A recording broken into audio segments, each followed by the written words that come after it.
Baada ya kutumia michanganyiko mingi ulioelekezwa, umeelekezwa mchanganyiko wa karafuu na tangawizi, umetumia kwamba utakusaidia kupata ujauzito.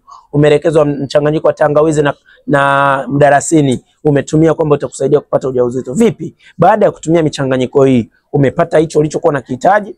Umepata mimba? Au wewe ni mwanamke wa kila siku unatumia michanganyiko mipya na kupata ujauzito imekuwa ni changamoto? Sasa cha kukushauri ni kwamba sio kila mtu anaweza kupata ujauzito kwa kutumia michanganyiko hiyo. Wapo ambao wamepata, na wamepata kwa sababu matatizo waliokuwa nayo yanaweza kutibika kwa michanganyiko hiyo. Kwa hiyo kama wewe ni mwanamke ambaye umekuwa ukitumia michanganyiko kila mwezi na hujabahatika kupata ujauzito, fahamu kwamba swala lako au tatizo lako halitibiki kwa mchanganyiko. Ya kupaswa kutafuta tiba ya moja kwa moja ambayo inakwenda kukusaidia kuondoa hayo matatizo na urudi katika hali ya kawaida na utabeba ujauzito. Lakini ukiendelea kutumia michanganyiko, utazeeka na utajikuta unafika menopause bila kupata ujauzito. Ushauri wangu bila shaka umeuelewa. Shana na mwanamke mwingine ambaye kila mwezi anatumia michanganyiko lakini kubeba ujauzito amekuwa akiusikia kwa jirani.